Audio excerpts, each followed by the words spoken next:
My name is Andrea and today I'm making Southern style baked macaroni and cheese. This recipe is so simple and delicious and is sure to be a hit with your family and friends. So let me show you what you're going to need, and as always I'll make sure to put the recipe in the description box. You are going to need some elbow macaroni, 2 cans of evaporated milk, 2 eggs at room temperature, 8 ounces of sharp cheddar cheese and 8 ounces of Monterey Jack cheese, 16 ounces of Velveeta cheese, and salt and pepper to taste. So I'm going to start off by boiling 3 cups of dry macaroni in heavily salted boiling water.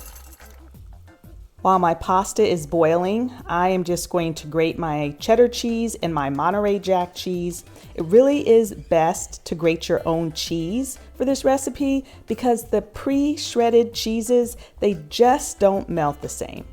Okay, so I finished shredding both of my cheeses. My pasta is done. I drained it, but I did not rinse it. And I cooked it al dente. You don't want to overcook this pasta because you're going to bake it as well. So now let's start on that cheese sauce.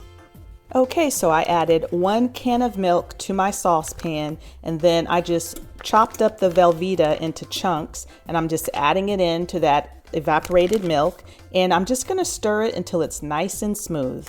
Okay, so my Velveeta melted nicely. It's so rich and creamy. Now it's time to put everything together.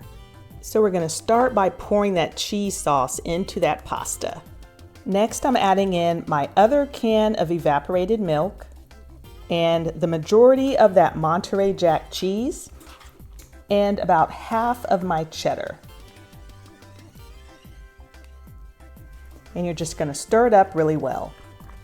At this point, you're going to want to taste your macaroni and cheese mixture, and then you're going to add your seasoning. So I'm just using salt and pepper in mine, and you want to make sure to season your macaroni before you add in those raw eggs.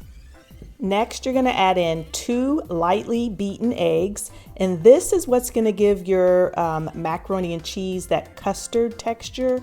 This is what's going to bind your macaroni and cheese together, and then just make sure you stir it really well. Next, I'm going to pour my macaroni and cheese mixture into a buttered 9x13 baking dish. Next, sprinkle your remaining cheeses right on top and bake it in your preheated oven for about 40 to 45 minutes or until that cheese is nice and melty. Okay, so it's been 45 minutes and I just took the macaroni and cheese out of the oven. So I'm gonna let this cool down a little bit and then I'll get some served up so you all can see what it looks like. Okay, so here is the mac and cheese all plated up. It is so good, such a simple recipe. And I'm serving my mac and cheese with sweet potato casserole, which I also recorded a video on, and I'll link that in the description box, and just some grilled chicken legs. I hope you all enjoyed this quick and easy recipe. If you did, please make sure to give us a thumbs up. And if you haven't subscribed to our channel, we'd love to have you. I have an entire playlist of quick and easy recipes that I will link in the description box. Thanks so much for watching, and we'll see y'all next time.